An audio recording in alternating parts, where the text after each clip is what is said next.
Good evening, all, and welcome to Sports Desk. I'm back in studio with my main man, Paul, on the ball.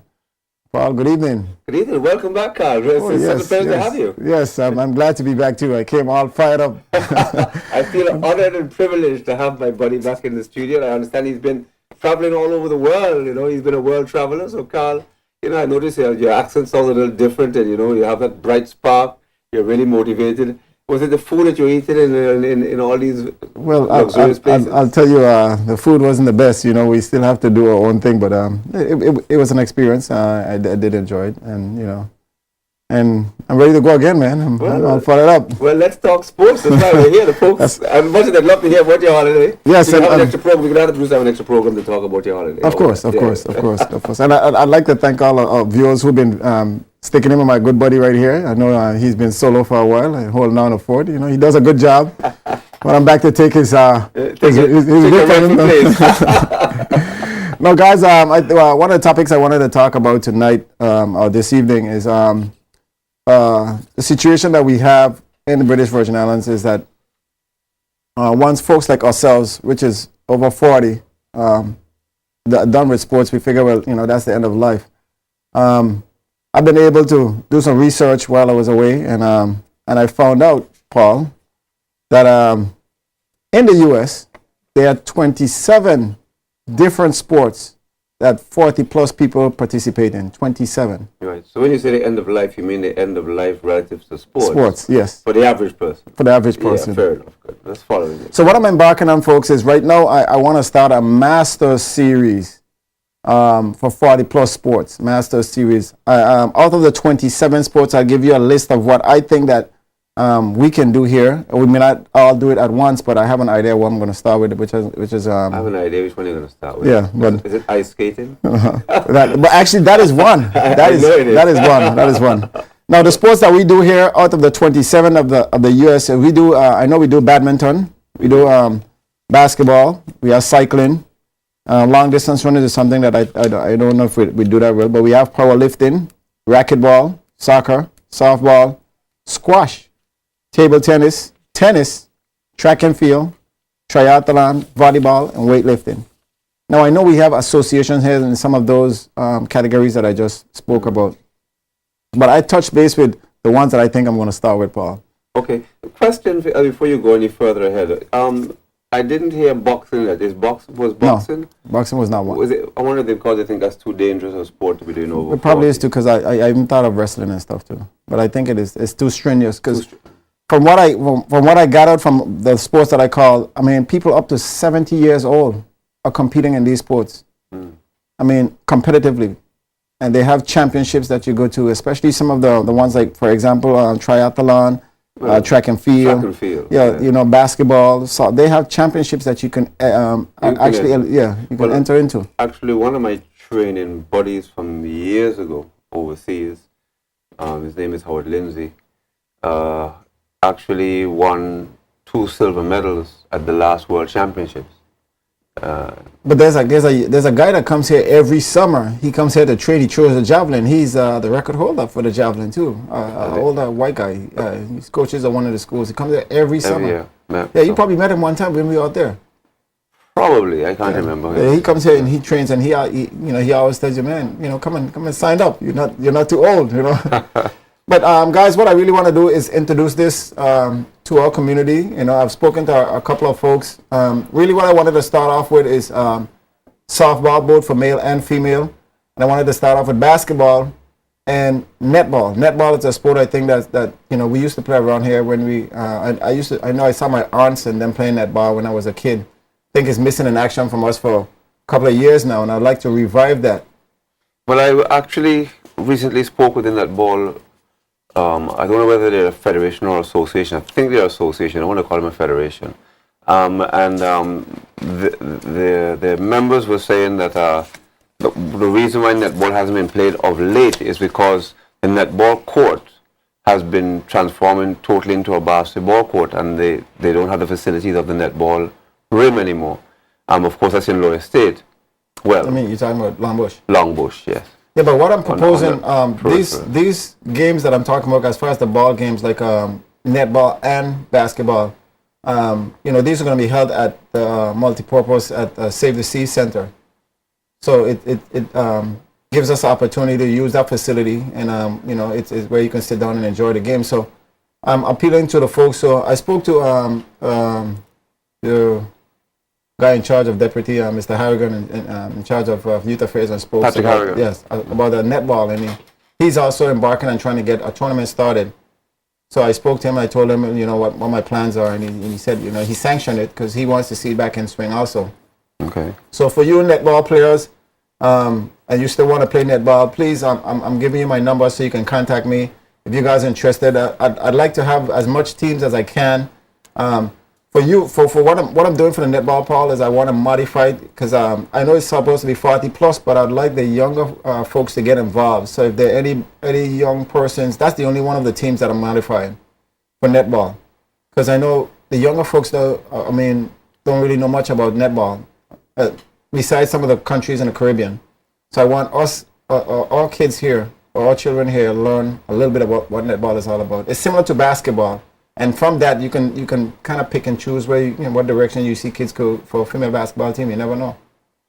Well, certainly, it's one of the things that Youth Affairs and Sports are looking at of the after-school curriculum. It's like an extension of the PE program, having different sports played. Obviously because of the time factor and how days are run, school finishes kind of late. We're trying to find ways of incorporating, more sports into it, because sports is an integral part of a child's development. Right. So we're looking at, and netball certainly can fit into that. Okay, well, how I have it planned so far, I'm looking at a window in November to begin the series. And like I said, I have the gymnasium already booked for that period of time. So if there are any female netball players that are interested in this tournament, like I said, it's open for, I'm giving you all ages. That's the only one I'm giving all ages for, up to 40 plus to play in the netball tournament. Please give me a call. My number will be 342-3090, 342-3090 if you want to contact me and find out more about the Masters Series. I also have basketball. I know so far West End, I know, has a very powerful 40 plus team. I've actually played against them before and I actually played with them. And I know Trevor West Stevens has a league that started in Virgin Gorda, the Delta Summer League. Summer Jam. He also wants to incorporate some of the 40 plus teams in his league. So again, guys, my number is out there. You guys can call me. I spoke to Trevor West Stevens already, and I'm supposed to be going over there this weekend and all that, so we can finalize. So if you guys have your teams together, please contact me so we can get this up and running. And once you come out of his league, it's easy transition into the league for it's going to run for probably like 8 weeks, November, December. So on softball, I spoke to Neville Sheep-Smith, and I mentioned it to him about modified softball for 40 plus, both male and female, and he's ready to go with it. He said, I'm behind you 100%. So I've already spoken to the people that are in charge of the different sports. I also spoke to Nabu about soccer, and he said he can probably find some folks a 7-a-side for soccer also. Right. Vincent Summers, who you're referring to, it probably may be better to speak to the president of the Football Association. Well, that's not a problem. As well as Nabu is like a splinter of it. Obviously he's quite versed, especially with the youth side.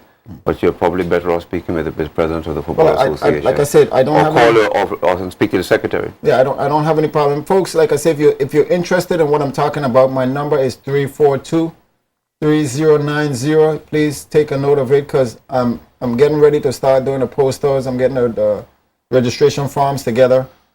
Sponsorship and all that stuff will be coming on board. So if you guys are interested, I'm talking about softball right now. I'm talking about netball, basketball, and soccer.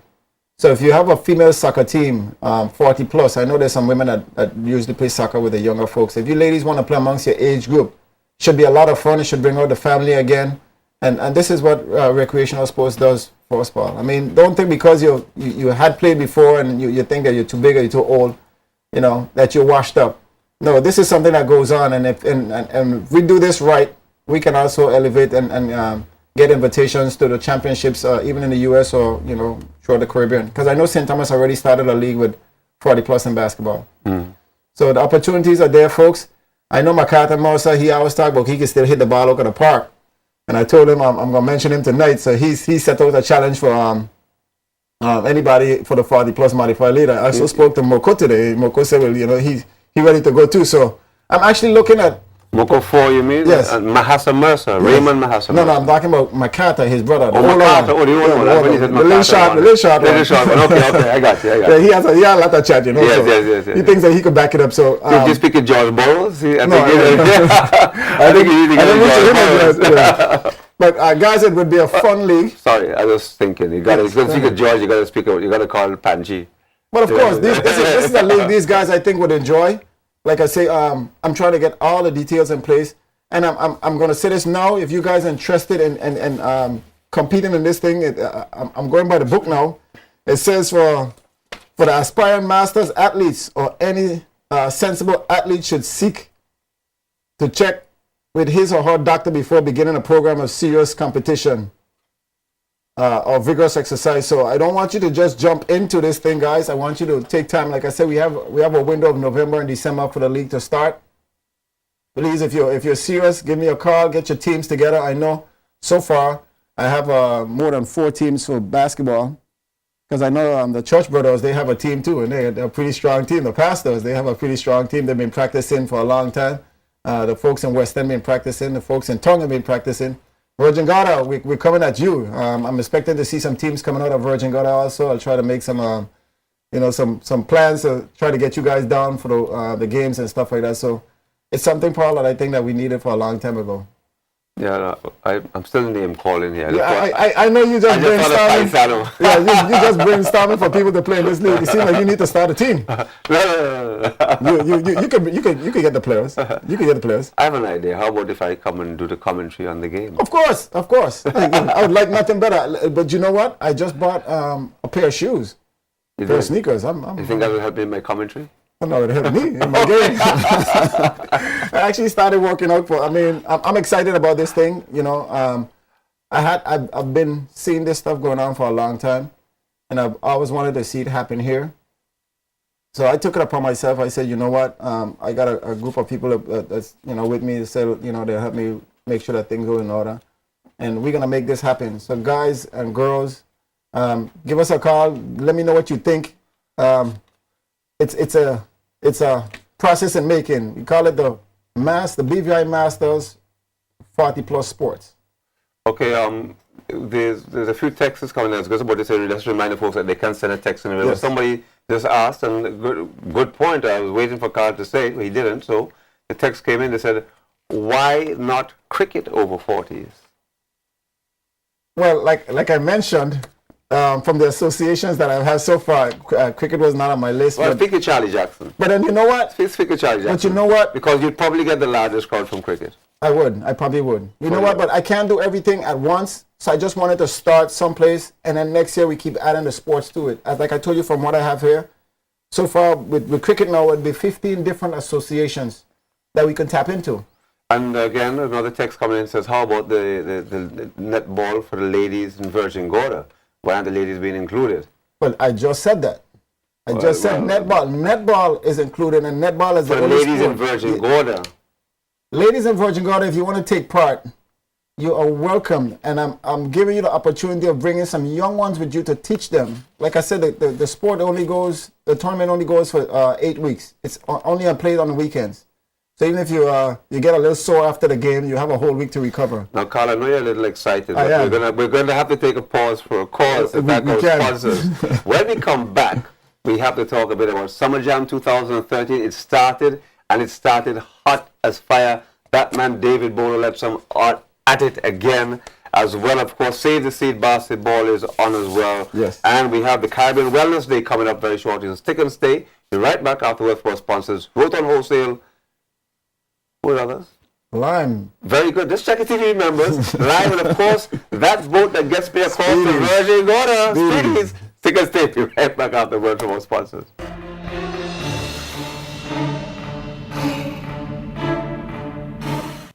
Sports Desk is sponsored by Lime, the better, faster 4G network.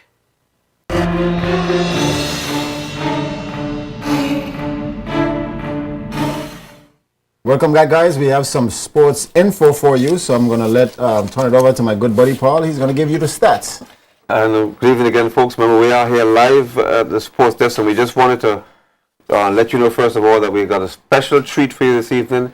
John Barnes, he's an English footballer or an ex-footballer, pro footballer who also coached the Jamaica national team.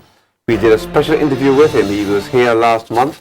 So we're going to end the show by showing you that interview with John Barnes. So just let you know, to stick and stay for those of you who may be interested in football or hear what John has to say. He's really exceptional. I did the interview and I was very impressed. Also to let you know that the Caribbean Wellness Day is on the 13th of September. It's a Friday, and we're going to be having a territory walk for all workers. Anybody that works for private or government, once you work in the territory, we expect you to come out on that day. 3:30, we're going to be walking from the bandstand and take a full circle, Russell Hill, right around back to the bandstand.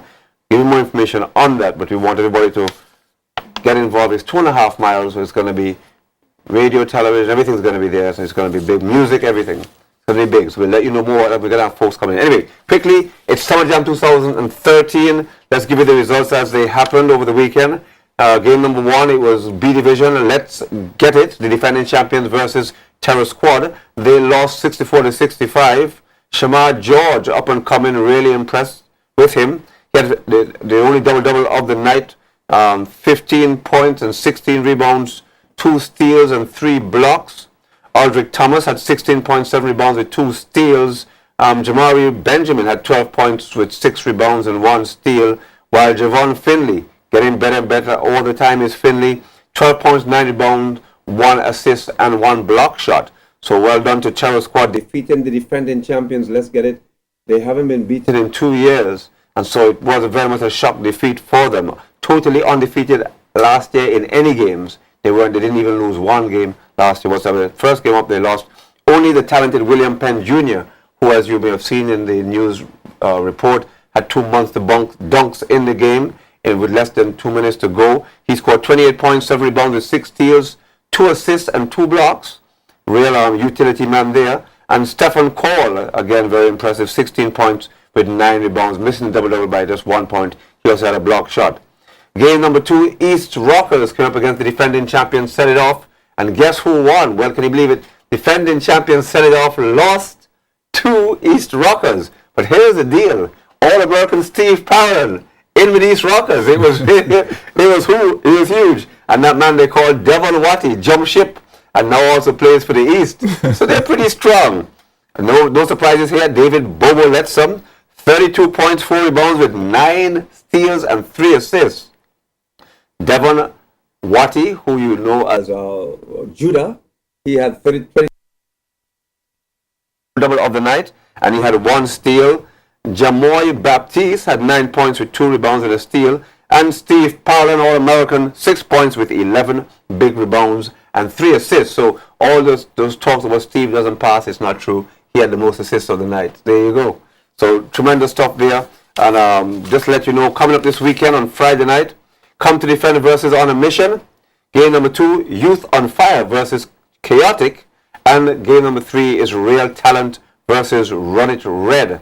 On Saturday night, the defending champions in the C Division for Brian Bash Bruley, High Speed, up against Young Ballers.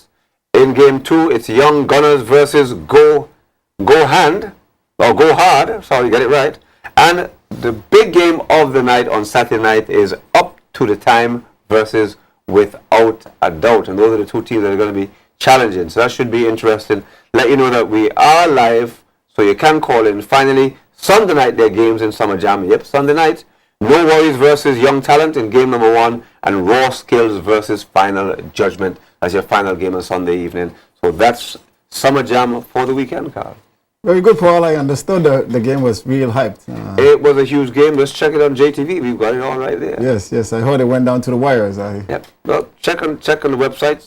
But then I understand on your Facebook, Paul on the Ball, you have all the stats and everything there. So if you guys want to check out all the highlights and all the pictures, he has them on his Facebook page. It's what? Paul on the Ball? It's Paul on the Ball. It's linked directly to jtv.net, so you can go either or, and you can. The link for JTV. If you want to steal the pictures, check Paul on the Ball. Extra photographs. I still some extra photographs on mine. Yeah. So if you want to steal pictures, and I don't put that big blog in the blog middle. in the middle saying, all the ball you can't copy. You can have them. Yes. They're all for you, no problem. That's how I think too, Paul. That's how I think. I'm glad we think alike. Yeah, that's how I think.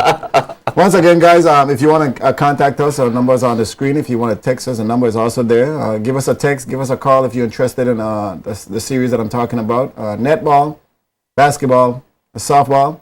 Please give me a call again, 342-3090. And of course, they can send us any information now. Text, Carl? Yes, you can. You can text us now, 541-6709. If you're trying to find out what's going on. Virgin Garda, I'm extending to you too, and the Garda and Jocelyn Deck. If you guys have netball teams, if you have basketball teams, if you want to play softball, it's all 40 plus. You guys could come on down, enjoy the fun. Like I say, it's open to everyone.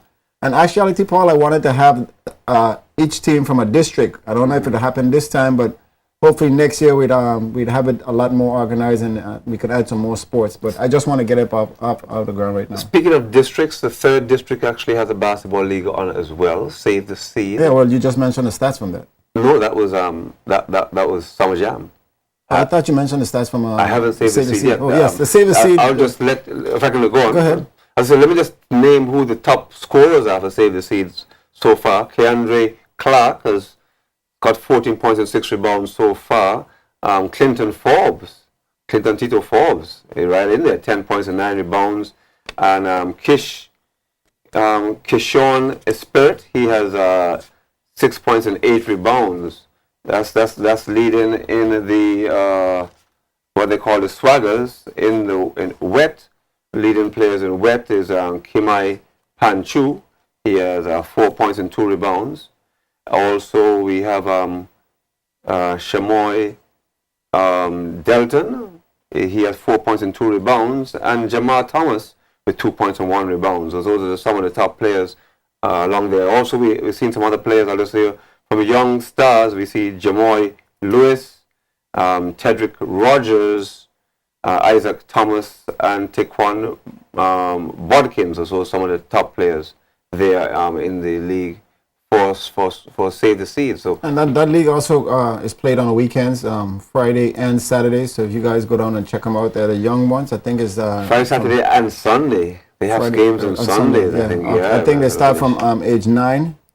Going right up, so 9 to 20 with the seniors. So it gives everybody a chance to play. So you guys could go ahead. If you don't make it to Virgin Gorda for Summer Jam, you guys could head on down to Save the Seed, where you can watch the youngsters and some of the older guys play. Yeah, good point. Certainly, the standard as we've seen in Summer Jam is quite high. I mean, over a period of time, Summer Jam has developed and they've grown. So if you're in a situation where you want to develop and you just want to go into a local district and play basketball, you can go into a 3rd district and play a decent level. Look, the level is still pretty good there, but you won't have to be playing at the level that they're playing at Summer Jam right now, which is really as high as you can get it in the Virgin Islands right now. Now, Paul, before I go, I want to make a point because I need to make this early. For those of you playing in a 41st Basketball League, I'm only allowing 2 players that played in a regular league to play in any team on the 40 plus. So if you're over 40 but you play in the regular league, you can't. Only 2 players can play. Only 2 players can play for one team. Per team, right? Yes. Because then you don't want to have the disadvantage. Because I know there's a lot of old folks, trying to get back in shape. When you say old folks, you make it sound. I'm sorry. I'm sorry. Old folks. What are old folks? I'm sorry. Correction. Yeah, please. Wiser folks. Yes, I don't want to have that, the misadvantage of running up and down the court. Certainly, putting the younger and faster guys on the court would be an advantage to the more mature players, simply because because they're fitter, they can move around a lot more. It's also from an injury standpoint quite dangerous for the more mature players. Injuries can happen quite a lot. And I just also want to add too, for you guys who are interested in doing, there are teams already practicing, so if you guys want to find out, I know on Thursdays and the Save the Seed Center, I know there's the older men practicing, trying to get their teams together, trying to get their skills together. So if you guys want to go on down there and bring your team and challenge them, they're welcome to that, Because like I said, I just want to get fitness back in. I looked at a parade some days ago, and I look at some of the people in the troops, and I'm saying, man, we got to do something, Paul. Well, I mean, Carl, a lot of people are obese, man, and we as fitness people, we have to start to speak out about these I'm things. glad you said that because we have the Caribbean Wellness Day coming up, and it's a Caribbean event. It's not a Virgin Islands event. It's a Caribbean event, and the reason why this event has been brought up is because of obesity right across the Caribbean. And as Carl has just said, they've noted that individuals are eating the wrong foods, not getting healthy, and the level of obesity. I mean, I've said it already. We have over 35 persons in the Virgin Islands now in our territory who are on dialysis machines. It's costing the government over $2 million. Now, it is estimated that within the next 5 to 7 years, that number is going to double to over 70 individuals just because of our lifestyle and the way that we eat. If we continue the trend that we're on, continue eating the way that we're eating, and continue the lack of exercising, that's where we're heading. The end result is more people on dialysis machines, more people dying younger, and it's costing our children and our grandchildren a lot of money, you know. And if we're looking towards the future to save the country for them, then we need to start looking at ourselves and keeping ourselves healthy. But Paul, I can also promote you because I know that you do a spin class at the same Save the Seed, and you know, if you guys are interested in trying to do spin is a stationary bike that you do to music and stuff like that. Paul does a very good class. You guys could do a Monday and a Wednesday, at 7 o'clock. Every Monday, every I also Wednesday. teach a class, a fitness class, and Tuesdays and Wednesdays I do one on 7 o'clock on Tuesdays, and I do a 6 o'clock on Wednesdays. If you guys want to come in and you know, try to get fit, sign up at Save the Seed. You know, we're always welcome to have you. Like I said, I'm excited about the league. If you guys want to call us and text us, send us information. Please contact me as soon as you can, because like I said, I'm trying to get everything organized. I know it's going to be a fun league. I know it's going to be an exciting league because I know a lot of those guys are talking about softball for a long time. They wanted to make this happen. Like I said, I'd love to see a team from every district, but if I can't have that, I'm looking at least 10 teams. 10 teams basketball, if so much I can get in softball, you know, just so we can have a good comparison. Now, Carl, we're on the tyranny of the clock. Yes. So let's just remind the folks some of the things that are going on. Like I said, there's the Save the Seed League that's going on the weekend. There's also Summer Jam 2013. Speedies gets us there. Thanks a lot. Also Lime, you know, who are our sponsors, and Rotown Host. We want to thank our sponsors as well. On the 13th of September, there's the Caribbean Wellness Day. Once you work in the BVI, we expect you to come out and walk on that day. We're asking everybody to leave work early at 3:30. Come across to the bandstand, and we're going to go a 2.5-mile walk. There'll be music and other stuff there. We'll be promoting it over the next week or two. You'll hear about it. And like I say, on the 12th, the day before, we're going to have some of those folks. Carolyn is going to be here, along with Natalie and Mr. Boynes are going to all be here. So we're going to be talking about Caribbean Wellness Day. So please stick and stay with that. And of course, we have coming up the Over 40s League, which Carl's been talking about. And Carl, one last time to remind the folks. Yes, folks. Once again, the league is going to start in November, so I'm giving you guys a chance to start. It's going to be a Save the Seed. It includes netball, basketball, and softball, both for males and females, 40 plus. Like I said, the only one that's modified is the netball, where you can bring in some of the youngsters. I'd love to see netball revive again. So if you netball players are interested, please give Mr. Harrigan a call at Youth Affairs and Sports, or you can give me a call, and we both love to have you guys come on board. Like I say, soccer, for the folks in soccer, I'll try to get in touch with, you can try to get in touch with NABU. I'll try to speak to the president for the Soccer Association to get that up and running too. So if you like soccer and you want to play soccer, it's also going to be one of our sports. Right, so you can go in the phone book and look for the Football Association and get that information. So my number again, is 342-3090. If you guys trying to get in touch with me, let me know if you have your team ready, and I can guide you onto, you know, what's the next move. Youth Affairs and Sports is 468-4949. That's 468-4949. The Youth Affairs and Sports. You can certainly call us there and get some more information, or let us know if you're interested in taking part. Again, we're in the tyranny of the clock. To remind you, don't change that dial, because coming up next is the man himself, John Barnes. And John Barnes was here in the British Virgin Islands. He is a football player extraordinaire, played for England, has the distinction of one of the greatest goals ever for England, came down to the Caribbean on behalf of Digicel, I think it was, in fact, and we were fortunate enough to get him here. So, Carl, we're going to want to thank you for all information for over 40s. Good to have you back. Of course, of course. And you'll be hearing a lot more from me. I have a lot in store. Like I said, I want to thank you viewers for tuning in to us every week. I know Paul has been holding it down. Paul, I want to thank you for holding the weight, man. I know I'm getting worried. Can't be too nice to me. I know you've been doing a good job lately. But well, together, like I said, we're going to make this happen. We're going to promote sports in every aspect. So until next week, Stick and Stay John Barnes come up next. Good sports, son. Yeah.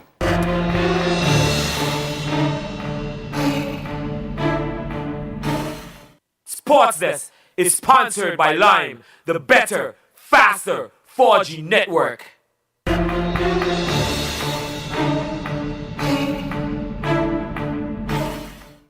Okay, we're here with John Barnes out of England. John, welcome to the British Virgin Islands, first of all. Thank you very much. Great to have you. Tell us, first of all, what brought you to the Virgin Islands and how you finding it?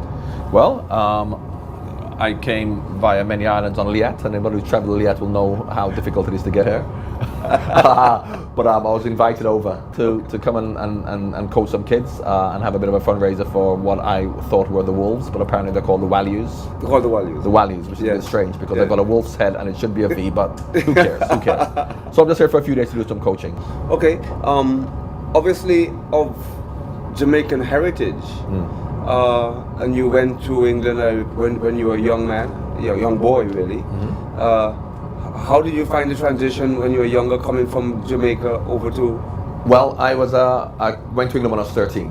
My father was a colonel in the Jamaican army, and he was posted as military attaché from Jamaica to England, only for 3.5 years. Right. So I fully expected to go to England for 3.5 years and then come back to the Caribbean. And I got offered a football scholarship at Washington University in America. So I expected at 17, when I was coming back to Jamaica, to go off to Washington. And probably about 6 months before I was due to come back, Watford, my first club, saw me playing and said, do I want to stay? So the whole family went back. My dad, he was a diplomat, he went back, and I just stayed to play football. And the transition was easy because I got into the team straight away.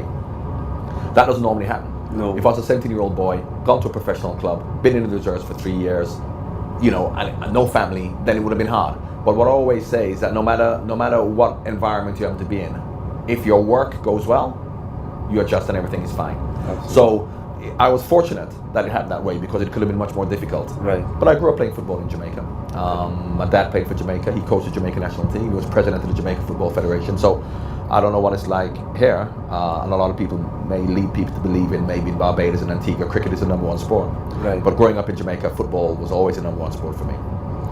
Well, it's a little different here, and that's probably one of the reasons why you're brought here. It's been very much, there's a strong American influence, but football and with sports like football and cricket were really pushing to get a headway now. Cricket was very much a very big sport here years ago, but football has grown over the years, and the present Football Association has been very active, and hence, along with Wallius getting you here. Well, we've seen it all over the Caribbean. As I said, I've been traveling around for the last 4 or 5 years, and we've seen the growth of football, particularly in places like St. Kitts, for example. Yes. Of course, Grenada. So a lot of the so-called smaller islands now, in terms of the infrastructure, in terms of the development, football development, particularly in grassroots, because that's where it has to happen. In fact, the St. Kitts youth teams do really well. And you can see how well Grenada do. So it's no surprise to me because football is the people's sport of the world. Absolutely. I was thinking for youngsters in the Virgin Islands, for them a very small island. How can they become a John Barnes? What do you say to them, John, to really get them focused and getting to the level that you did? What was it you did to get you to that level? Well, for every John Barnes, there are kids all over the world who are equally as good as John Barnes who may not be given an opportunity. Right. And John Barnes was very fortunate because, as I said, I was playing in a park and I was spotted. In my day, in our day, should we say, you have to be very fortunate to be spotted. You did. Now it's different because now in England, you've got academies all over the world. Academies all over England. So any kid who has got any talent whatsoever by the age of 8 will be given an opportunity, even at the age of 8. That's in England. Right. But also, if you look at what's going on around the Caribbean, because obviously, forget about myself, but look at Dwight York and Ricardo Fuller, and a lot of the Caribbean players who actually come from the Caribbean to go and play in England. They have a lot of scouts and a lot of infrastructure now to give those kids an opportunity, and that's what they need. So if you get an opportunity, what do you do with that opportunity? Right. That is when what I always say to kids is having the right attitude, commitment, desire, because talent. We know kids in the Caribbean have talent. Look at the athletes we have. Look at the footballers we have.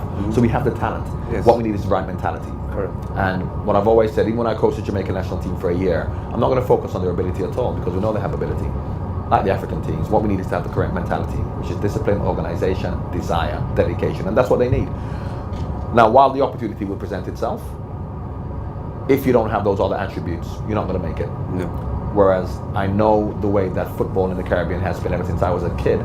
It's all about skill. It's all about looking good. It's all about having the ability without looking at the other characteristics. Yes. And that is where I always say to kids of any ability, not just football, not just sports, even in terms of school, is your attitude and your application. So opportunities will present themselves. We don't know where, we don't know when, but you have to be prepared to take those opportunities. And it is a mental capacity, which is what I'm more interested in terms of kids in the Caribbean generally. You just mentioned the Jamaican national team. Obviously, in 2008, you coached the national team. Tell us a bit about that and the experience of working with a Caribbean nation. Of course, for you, it was your home country. Yeah. Your dad done it before you. Yeah. It was a great experience. Obviously, working with the administration, as we know, administrations all over the Caribbean could be quite challenging, should we say. Absolutely. But in terms of working with the players, it was fantastic, because we never lost a game. We had 11 matches. We won 8, we drew 3, we won 7, we drew 4. Never lost a match. We played against Nigerian teams who were better than us. But I always believed in the players, because I believe that if they have the physical capacity, as the Caribbean players do have the physical capacity, if you work with the other attributes, as I mentioned, the other characteristics necessary for success, you can be successful. I'm sorry that it wasn't able to continue, because having gone through a period of being undefeated in 11 matches, I really would have liked to have gone to the Gold Cup, but financially the JFF decided that they couldn't for whatever reason.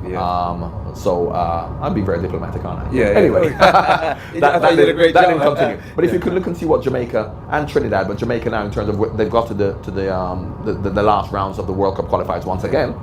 But typical of us, Caribbeans. Jamaicans specifically, but Caribbeans, is that we're not happy because we should be winning the World Cup and we should be qualifying. So of course the manager's now lost his job. But for Jamaica to get into the last stages of this World Cup qualifiers with America and Mexico and drawing in Mexico, it's a great achievement.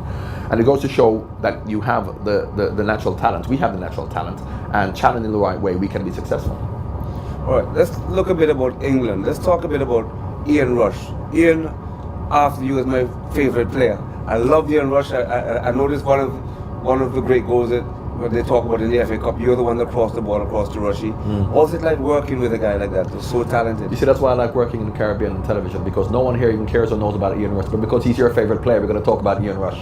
Give the people what they want. They don't care about Ian Rush, they want to hear about Steven Gerrard. Okay. I'm only teasing you. No, I mean, I played for a Liverpool team at the time, which were all dominant and all conquering unfortunately we're banned from Europe because of Heysel.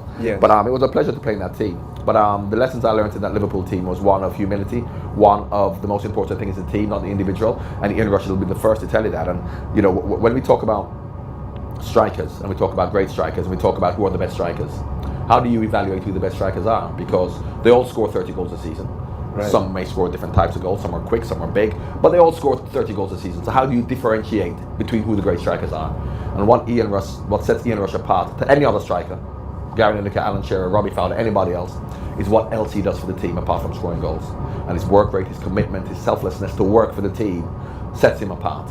And that is what I really learned at Liverpool in my early days. To be selfless for the team, no matter the praise that we get, and as you're praising Ian Rush, and people may praise me, as opposed to Stephen Nicol or Ronnie Whelan. But what we learned is that they are equally as important as we are. Forget about how the fans see you. Forget about how much praise you get. Forget about the contracts you make. You have to have that respect for your teammates, the so-called lesser players. And that is where you look at someone like Messi at Barcelona and Barcelona Football Club, where they have a respect for the first of all the Catalan culture. They have respect for the shirt. They have respect for the fans. They have a humility to their teammates. So they're no superstars in the team, and that is what a football team. That is what any team should be about. So a Dwight York, let's say compared to Ian Rush, what is it that we as Caribbean players need to do to get to that next level?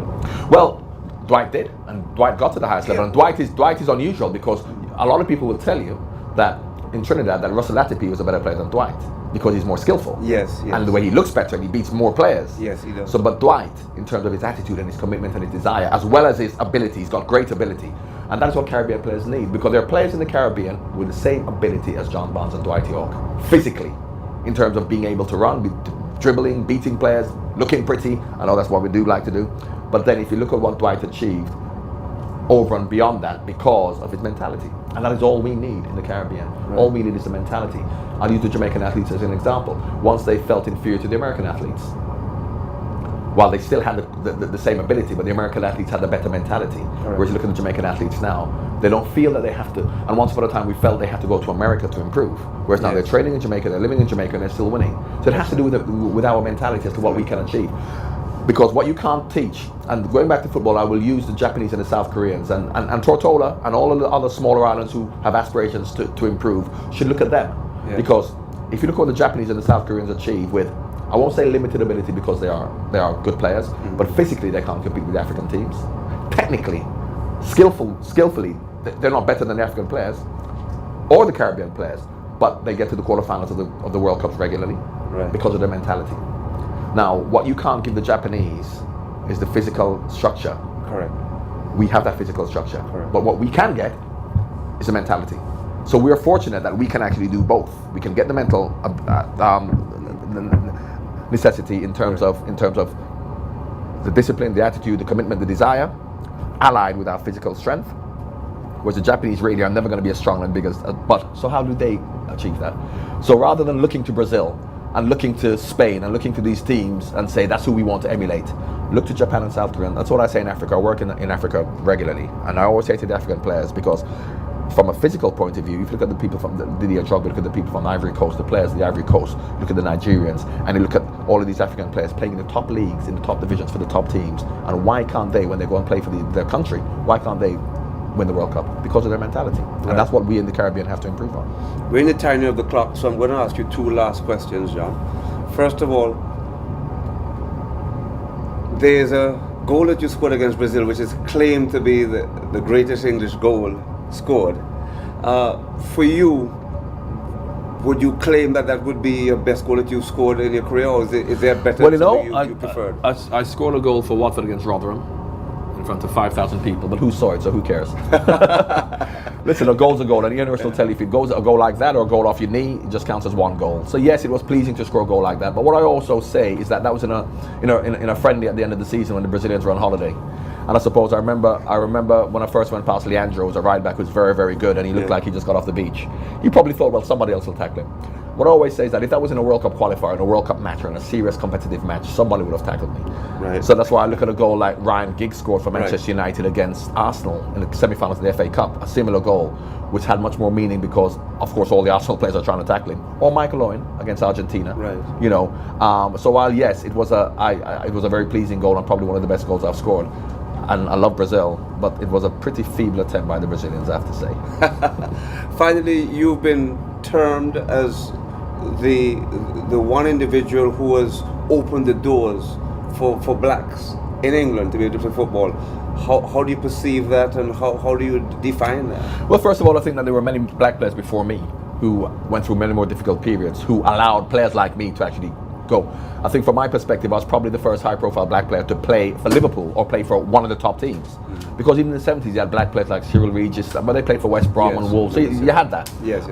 So maybe I would have opened the door in terms of black players than going to maybe high-profile clubs. Correct. However, in terms of black players, there were many more players in the 70s.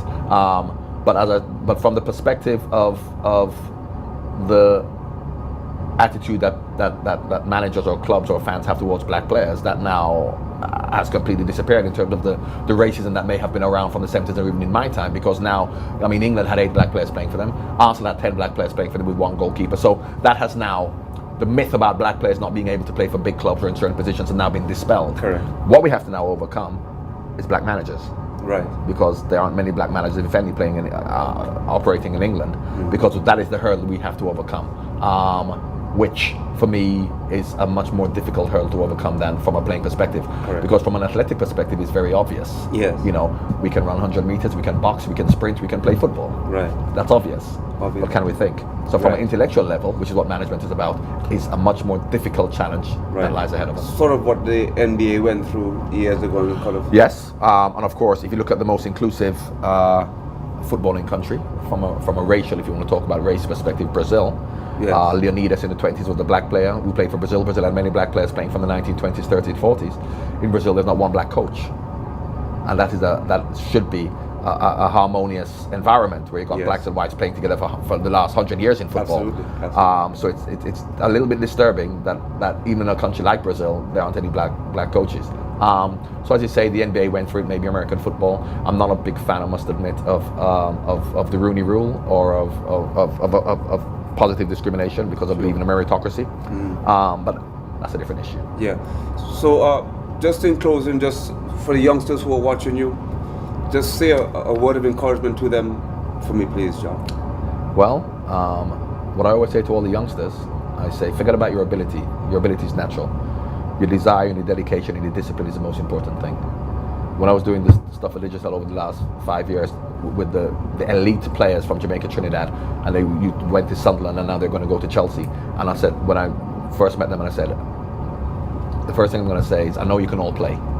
So when we're playing and we're training and you want to impress me, I don't care how many times you can keep the ball up. I don't care how many players you can beat. I'm looking at your character, I'm looking at your attitude. I'm looking at who comes in on time for training. I'm looking at who is willing to work for his teammates. Because if you can add that to your game on top of your natural ability, then you can become like Lionel Messi.